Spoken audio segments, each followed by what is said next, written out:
Mwiriwe neza nagiye kwamamara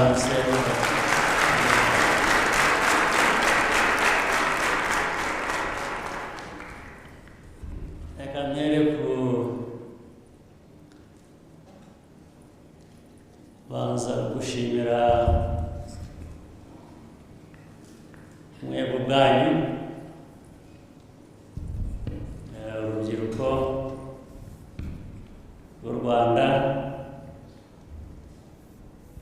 mwahisemo kuza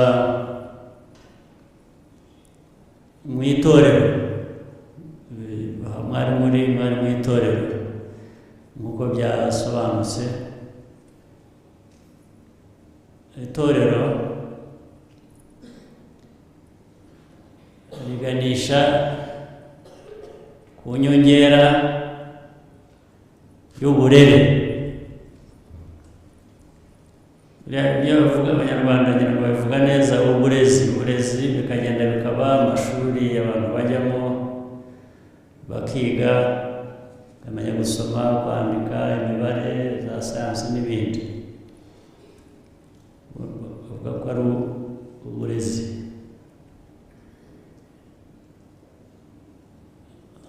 Kurera, uburere biragenda bikarushaho kuba binini. Kugira uburere ntabwo bivuze kwiga gusa amashuri, imibare, gusoma, kwandika n'ibindi. Uburere ni binini cyane, bivuze umuco, bivuze imyifatire. Ushobora kuba wize waragize mu burezi, warize amashuri, ariko ntibibuze ufata nabi kwifata nabi. Ntimubizi? Wifata nabi we ntibimubuza kwifata nabi. Ku buryo uba waragize mu burezi, warize, ariko ukagira uburere buke. Urumva icyo ashaka kuvuga? Ibi rero hano mumaze iminsi bifasha kugabanya uburere buke.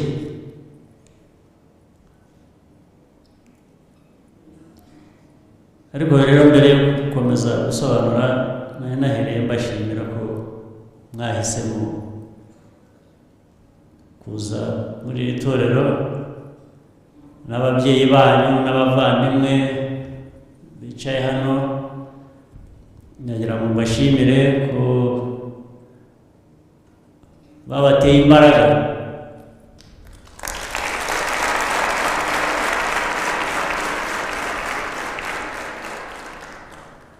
bakabohereza. Bari bakeneye kuba bari kumwe namwe mu biruhuko bamwe mwari murimo, mbere y'uko musubira mu mashuri cyangwa mutangira amashuri. Uwo mwanya barawigomwa, babohereza ahandi ngo nabo mubane nabo bagira icyo babungura mu buryo bw'uburere, uburere bw'igihugu.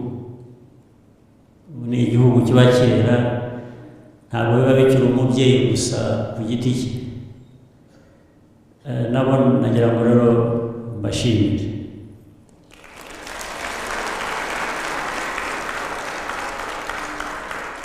Ndashimira n'ababatoje, abatoza bakoze uwo murimo, n'abandi bose babigizemo uruhare, nabo ndabashimira.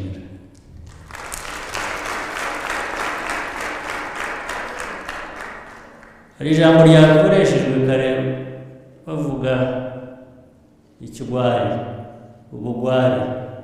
Babasobanuriye icyo bivuze, ariko mwarabyumvise neza? Kuba ikigwari muzi icyo bivuze? Kuba ikigwari mu magambo yoroshye, wenda n'abari baje ari ibigwari bigomba kuba byarabavuye mu ngero.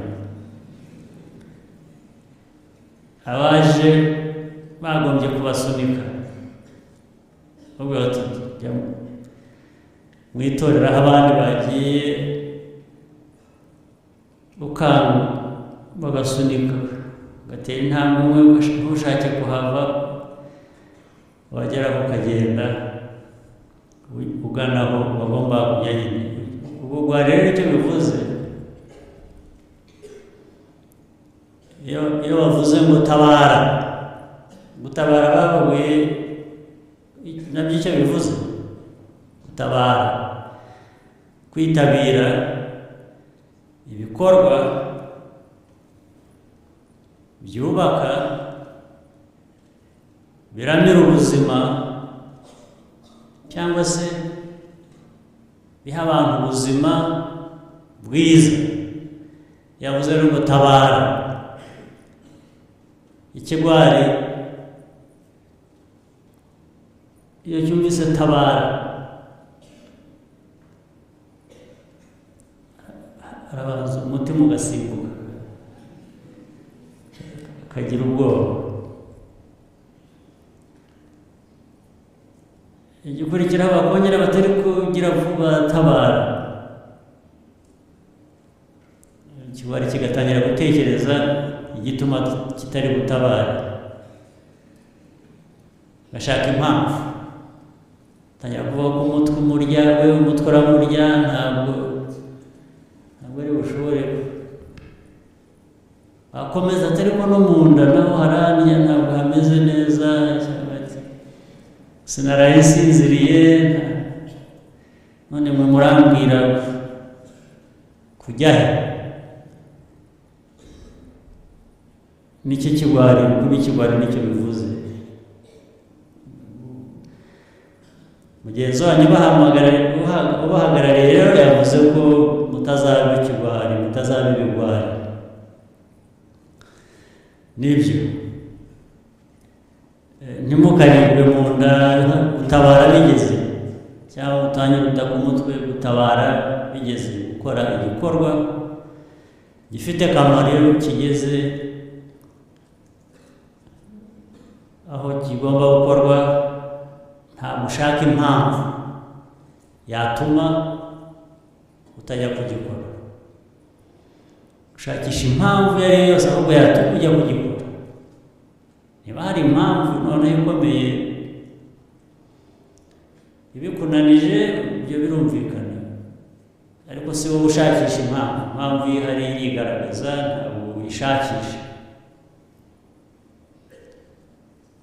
Rero itorero icyo rigomba kuba ryarabatoje ni ukumenya ubuzima bwa mbere, bwihera no ku bwanyu.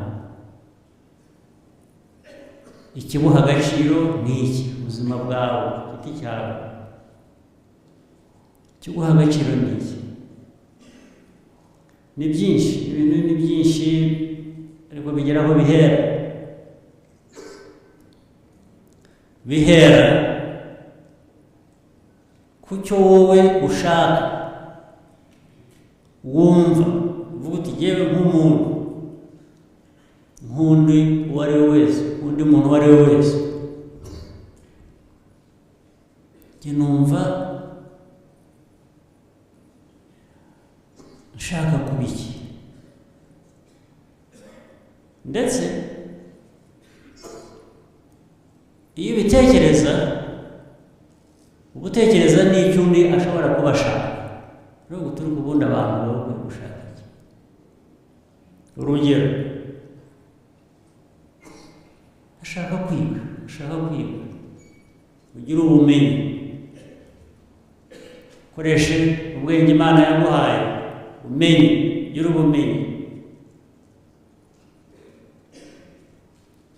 Noneho ukanibaza utari kuba ubumenyi bwo nimara kubugira nkoresheje ubwenge bwanjye, ubumenyi nimbugira nzakora iki? Ni ugukora gusa. Niba ubaye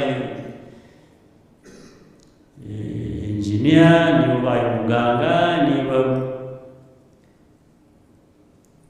ntabwo iyo uri umuganga uvura gusa ubaza ngo umuntu ararwaye ukavura, harimo nawe uko ubigenza nuko ushaka ko umuntu amererwa neza, akira indwara arwaye, harimo uko gushaka. Ntabwo ari ikintu gusa ukora nko kuzuza inshingano hanyuma ukwezi nigushira baguha umushahara wawe ushyire mu mufuka ugende. Murumva icyo ashaka kuvuga? Iyo uri umuganga, iyo wagize ubumenyi, ukoresha ubumenyi bwawe bw'ubuganga, harimo n'ubuntu, kuba umuntu wowe nk'umuntu iyo ubikora ushaka gukiza ubuzima bw'umuntu bw'undi, ntabwo ari wowe wivura, uravura undi muntu. Ariko ntabwo ubikora gusa nk'ubuzuza umugenzo, reka muvure agende ndabara iminsi 30 nishira impera y'ukwezi barampa umushahara wanjye ngende. Sibyo? Harimo ikintu cyo gukunda n'icyo ukora, ubwo ni wowe. Rero ni gutozwa kuba umuntu muzima, noneho ukagira ibyo ushingiraho bigushoboresha kuba umuntu muzima, ariko kwakwiga, ariko kwakugira ubumenyi, hari n'ibyo ukoresha ubwo bumenyi ukubakiraho ukaba umuntu muzima. Ariko umuntu muzima cyangwa umuntu uwo ari we wese ntabwo abaho wenyine, agira inshuti, aba mu muryango we, babana n'indi miryango, noneho bagera n'aho bakomoka, bagira izina, bagira igihugu. Igihugu cyawe ni nk'umuryango wawe ukomokamo, uvukamo. Igihugu ni umuryango munini, igihugu ni umuryango uba wagutse, atari wa muryango wa kanaka runaka. Igihugu kiba cyabaye icy'imiryango, imiryango yose, imiryango myinshi yubaka igihugu.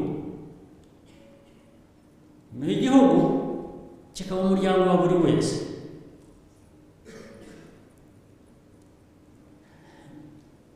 Ndibwira rero ko itorero rigomba kuba ryarabagejeje ku gusobanukirwa neza kurusha icyo umuntu abera, icyo umuntu ashaka, ibyiza wifuriza wowe ubwawe, ugomba kugera n'aho ubyifuriza n'abandi. Niba ushaka umutekano, ntabwo wabona umutekano wenyine abandi batawufite, sibyo? Uvuga ngo umusanzu wawe wo ku mutekano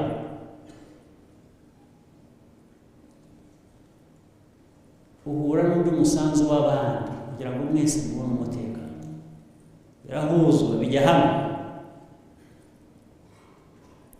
Ntabwo wagera abantu bamwe bakagira umutekano abandi bakawubura, icyo gihe haba hari ikibazo, ntabwo byakunda. Rero ndababwira nyine nk'abana bacu kandi abana b'igihugu, ubwo n'ababyeyi banyu n'abavandimwe banyu bicaye inyuma hariya, ngira ngo nabyo nibyo babatoza, cyangwa se nibyo bakwiye kuba babatoza. Ibisigaye rero ni ukwibukamo ubushobozi bwo kugira ngo muri uriya muco, muri buriya bumenyi, muri kwa guhurira hamwe nk'umuryango umwe munini w'igihugu, tuzamure igihugu, tugiteze imbere, igihugu kigira izina, kigira ikikiranga. Ikikiranga ntabwo ari ikindi nimwe, mwebwe buri wese n'umusanzu we yagize uruhare rugaragara rwiyubaka, rwubaka umuryango we, umuryango we wubaka igihugu, igihugu kigira izina, kijya ku rwego gikwiriye kuba kiri. Kugira urwego rero igihugu kijyaho bikwiriye bituruka mu banyagihugu bwabo, mwebwe n'abandi, abaje imbere yanyu n'abazaza nyuma yanyu. Ariko nabyo birashoboka iyo abantu badafite uburere bwiza, buzima, bwuzuye, ko bashobora guhitamo kutiha izina, kutiha agaciro, cyangwa se no kudaha igihugu cyabo agaciro, cyangwa se n'umuryango wabo agaciro, bikaba ko unyurwa n'ubusa. Ntabwo atari ko biriya byo gukabya byo kugira izina bivuze iki?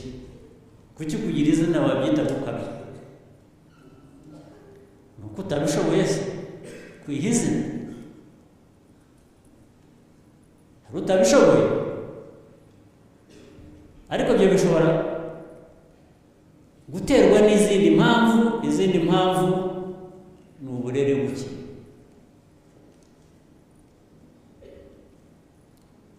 Niyo waba ufite ubumenyi, ushobora kugira uburere buke, ubumenyi bukagupfira ubusa, ukabura izina, ukabura kuba umuntu muzima, bikabuza umuryango kuba muzima, bikaba byabuza igihugu kuba kizima. Naho bihera rero muri mwebwe urungano rwayo, niho bihera ku rungano, kuko mu ngano abanyarwanda burya muzi ko bagira n'imigani myinshi myiza cyane. Hari ibyo byavuga umwana yangirikira cyangwa apfira mu iterura. Ni ukuvuga ngo umwana wa wundi bahagatira utaramenya no kugenda, bashaka kuvuga ngo ibijya gupfa bipfa kare.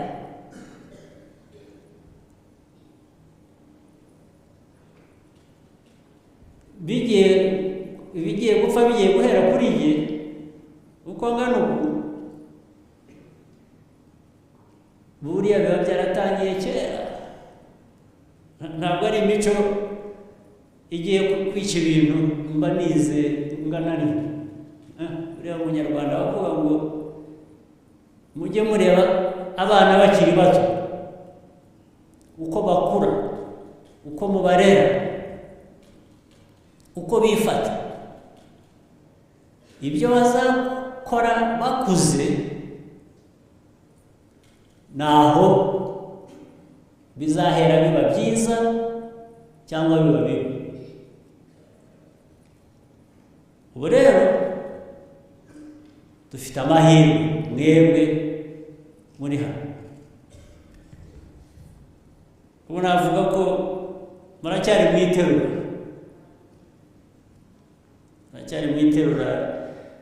Ubona nabagiriye agasoni,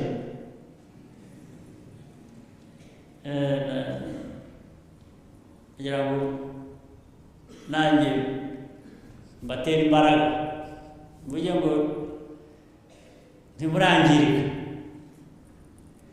Nuba wari umaze kwangirika turabimubabariye, niba yiyababariye nawe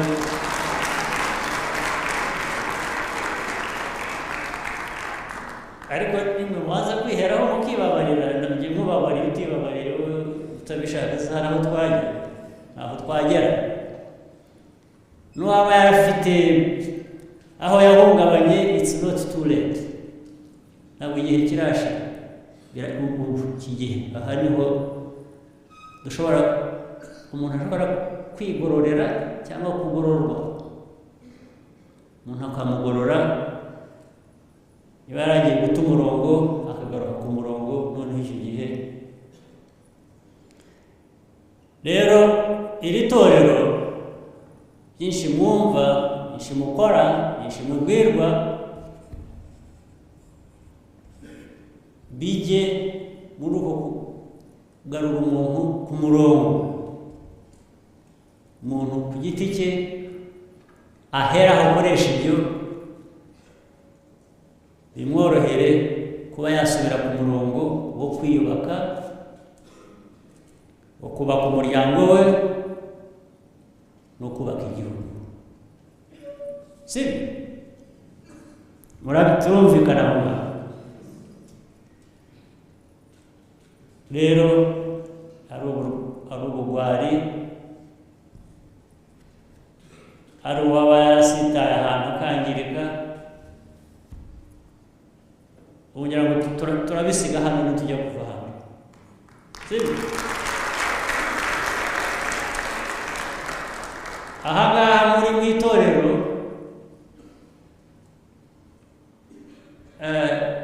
n'ibyo munyuzemo, hari puberi hariya mugire mucyo, buri muntu wese asigaje inyungu icyo yumva kitari kizima cyangwa icyo abona kitari kizima. Sibyo? Ubwo turava rero twabaye intore z'igihugu cyacu zigiye kubaka igihugu cyacu.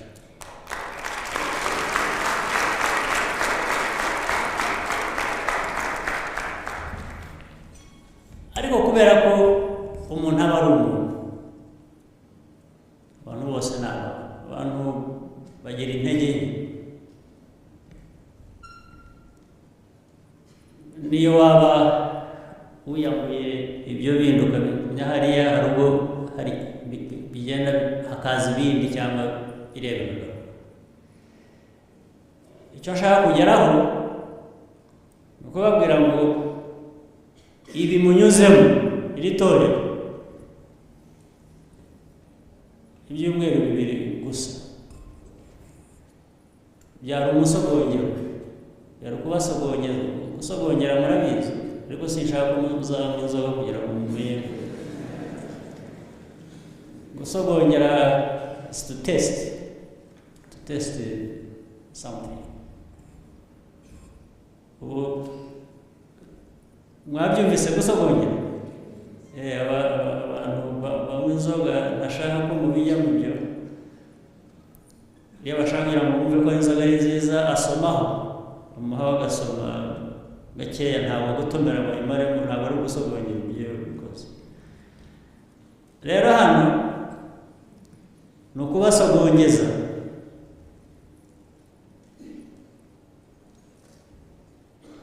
Inzira y'uburere bishobora gukomeza bigafasha umuntu mu myaka uko agenda akura, bigenda bikubakwamo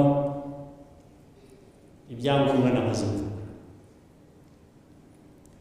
Niba ari ugusogongera rero, ubwo muzagaruka hano for the real thing niba mubishaka.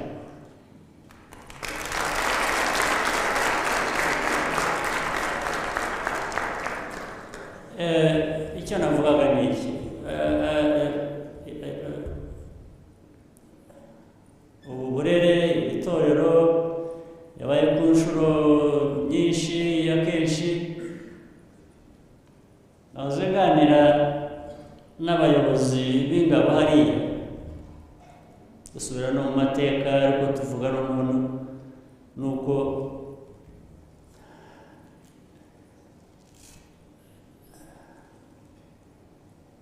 amatorero yagiye agenda, izi ngando zagiye zigenda, turanavuga ngo ariko avuze ko zimaze kuba zingahe ni 9 ku ya 10 we had an idea, twagize igitekerezo turavuga ngo ariko ubutaha cyangwa twakigize ikintu kinini cyane ahubwo kirenze nawe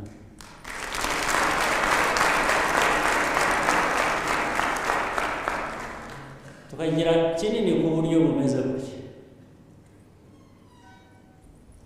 ushuro ya 10 tuzafate bose bamaze kunyura guhera mu ya mbere kugeza ku ya 9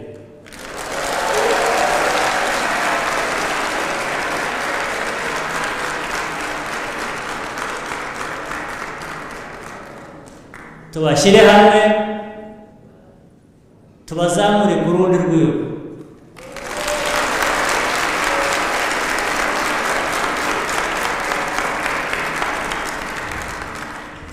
how about that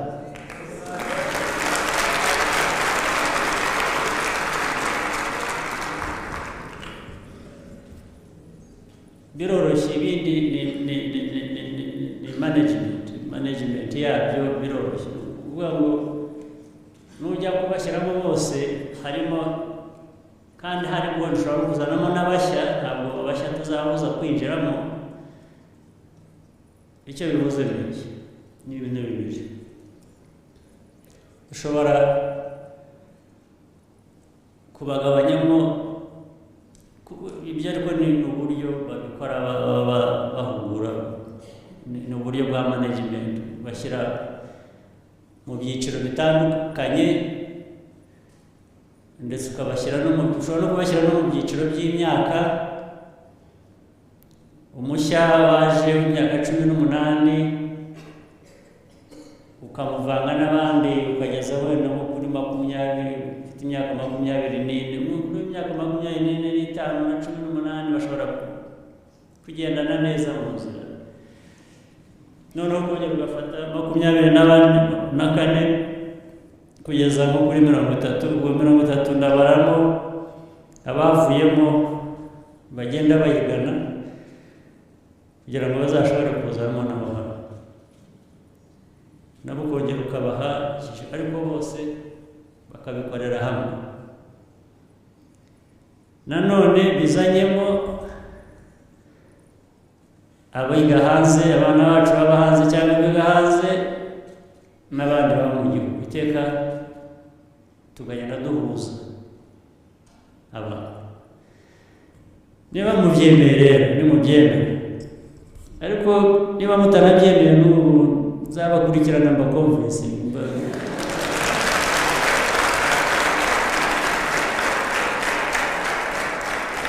nzabakurikirana mbinginge muzanyemerera kandi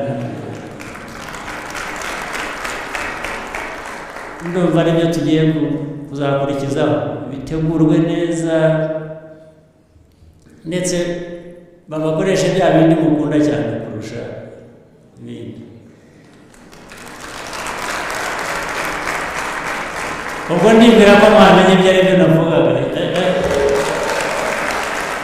ariko reka mbibabwire kuba dushobora kuba batabyumvise tuzagabanya bya bipindi bya barucaguna bakaboneka ntabwo tuzagabanya agaciro kabyo tuzagabanya volume yabyo uko bingana gusa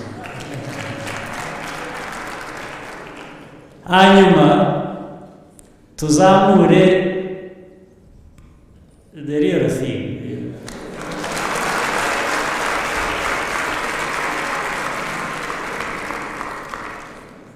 tubigishe igisirikare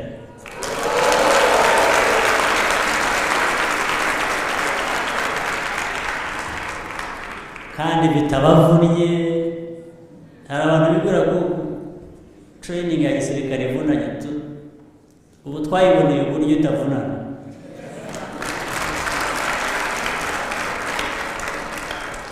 turabyoroshya ntumenye n'icyo wakoze rwose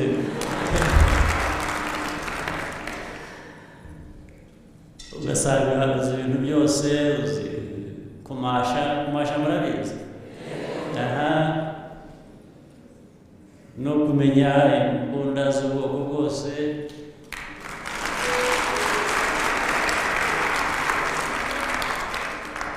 no kumenya kuzirinda aho ziba ziri wowe utayifite.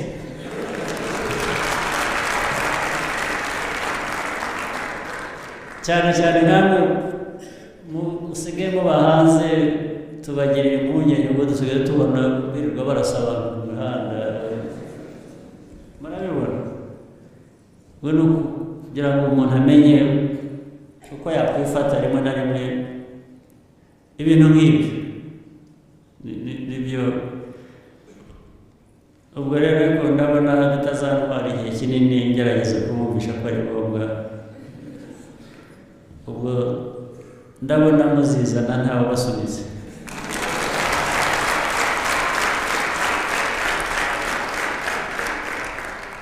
nagira ngo rero mbashimire kandi mukomeze imico myiza, uburere bwiza, n'ababyeyi banyu hano barumva ubwo nabo tuzakomeza gufatanya tubagezeho ibyo dushobora kubagezaho ibyo ari byo byose. murakoze cyane.